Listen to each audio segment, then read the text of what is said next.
This is Martin Giles of the Guildford Dragon News, and I'm here at Millmead Council offices to interview Councillor Gordon Jackson, who represents Pirbright, who has recently resigned from the Conservative Party, and I'm going to ask him why. Councillor Jackson, thank you for giving your time today for this interview. First of all, why did you leave the Conservative Party? Well, in many ways, I rather feel the Conservative Party has left me. I regard myself as a moderate, middle of the road Conservative. And to be honest, I have found the more extreme approach to Brexit in particular something that I really cannot support. And as a Conservative councillor, part of my obligation is actually to support Conservatives going forwards.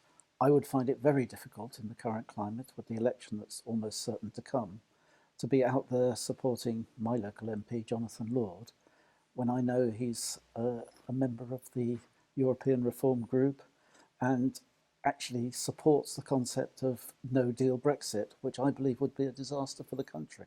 But the Conservative Party and the Labour Party, they've both been broad churches. They've always made a point of that. So you've That's always true. been a member alongside people that have had these views before. I have, but I feel as though the party has become more and more narrow in its approach. And I think actually the final straw, well, there were two final straws for me. One was the situation with Anne Milton, who I regard as an excellent MP, and I was devastated to see the whip withdrawn from her. And also, I thought the rather cynical move of proroguing Parliament, which I think I have been proved right, although I resigned before I knew what the Supreme Court view was going to be. But it was very much that which really pushed me over the edge. Right. But do you think then that the realignment in line with people's feelings on Brexit is part of an inevitable evolution in politics? I don't know where politics is going to go over the next few months, stroke years. I think it is irretrievably broken at the moment. Uh, this idea that we are going to get Brexit done and everything's going to be fine is, in my view, just unicorn territory. The fact of the matter is that once we have left the EU, we still have a trading partner, or 27 trading partners, who account for something like 50%, 55% of our trade. And we won't have any trading deals with them. So we're then going to have to spend the next 10 years negotiating from a position of weakness in relation to those trading arrangements. So I just don't see that we're achieving anything with this. But if we do leave the EU, can you imagine ever rejoining the Conservative Party? I think that's a matter which I could only answer once I see how things develop. Okay. And now, leaving the Conservative Party, did that mean automatically that you had to leave the Conservative group at Millmead? Yes, once you're no longer a member of the Conservative Party, then you obviously can't be a member of the same group. And have you considered joining the Lib Dems, whose views on the EU might be more in line with yours? Not at this stage. I think my view is that as a local politician, there is actually very little difference between the policies of the Liberal Democrats, the Conservatives, indeed the Independent, residents for Guildford. I find all of them are actually pretty much in line. They might not like me saying that, but I often find that at times people are struggling to find differences rather than actually working together to actually do what's right for local politics. And parish councils have no political parties. Personally, I think the same should be true of the borough council. Right. Because, as you say, I think there would be some Lib Dems that would say, oh, we've got major differences with the Conservatives, and I think some Labour members would say the same thing. They would, but I would challenge them to actually explain those coherently. Okay, and you think there are obviously differences of emphasis, but for the most part, there were people on either side of the fence that actually voted for the local plan, for example.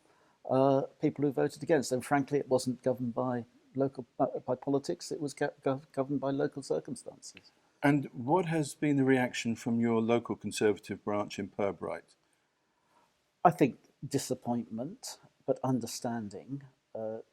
One of the things I would say is that actually I've been quite surprised by the number of people who are Conservatives who've come up to me and said, very well done. You know, we respect you for actually taking this decision. And I think there are many out there who actually have a similar view. They're not in my position, they're not in a public position, so they don't have to actually put their hand up and say, this is what we think. They can just quietly position themselves as they see fit. But for me, as a member of the Conservative Party and a councillor representing the Conservative Party, that was never going to be an option once an election comes along. So I just felt the time had come. Now, Pirbright comes under Woking Conservative That's Association, correct, yes. but in Guildford Conservative Association, they passed a motion by a significant majority, according to my source, that was in favour of proceeding with a no-deal Brexit if necessary.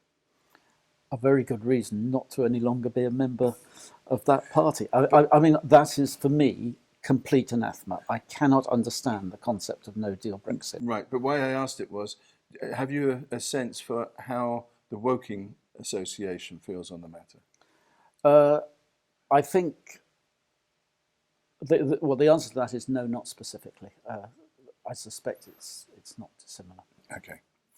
And now you're no longer part of the Tory group here in Millmead, right. But do you have any disagreements over local policies with them?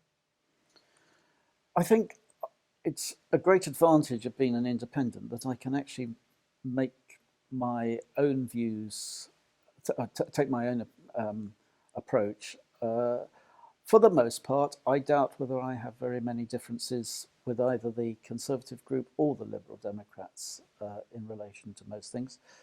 As you know, my main emphasis, I'm going to continue as chairman of the Climate Change and Innovation Board. That has always been my area of interest.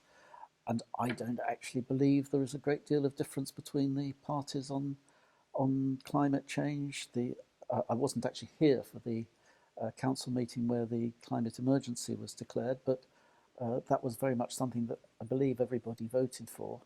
And, you know, frankly, looking after our planet is more important to me than anything.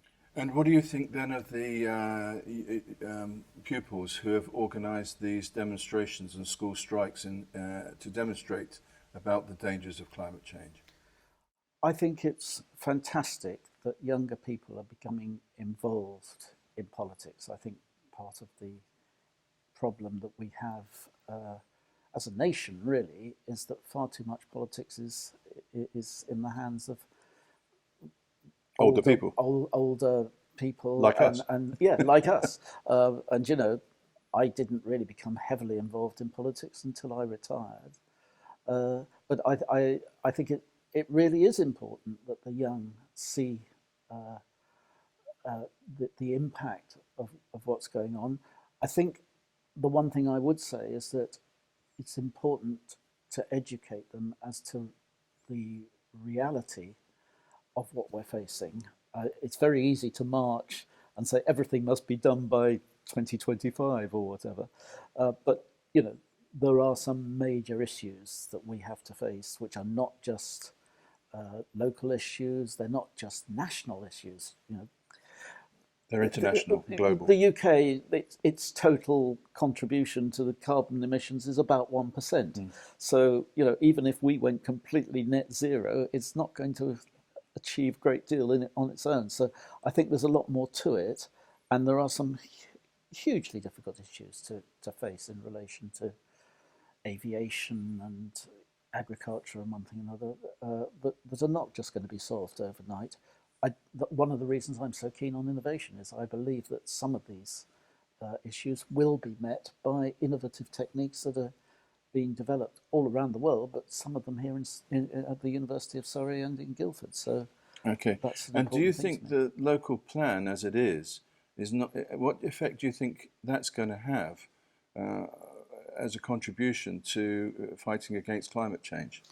Well, one of the things that I think is lost in all the noise around the local plan is that we actually have several policies built into the local plan, which are some of the best, frankly, in the UK. And in fact, I know that other councils are actually looking to Guildford and seeing what Guildford did in terms of its sustainability policies, its approach to green corridors, to greenbelt, etc., etc. And we have actually pushed the boundaries on that. That's not to say we can't do more, but if you read the local plan, and the local plan is a lot more than just about the housing sites. It covers a huge amount of other things. Nonetheless, more houses at the moment, at least, means more cars, means more pollution, doesn't it? It does, but the starting point is not more houses. The starting point is more people. So we have to be able to accommodate the people. It's a question of balance. Sustainability has always been about balance, and you have to balance the impact that all of this has on our world against the need to have a thriving economy. If you kill off the economy, you create all sorts of other problems, and having a balanced housing stock which supports that.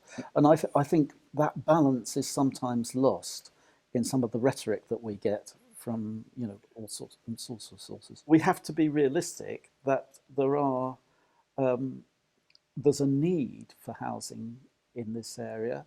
You go and talk to any of the essential services, whether it be teachers, nurses, whatever, they're having to travel massive distances in order to get to Guildford because it's so expensive to be in Guildford.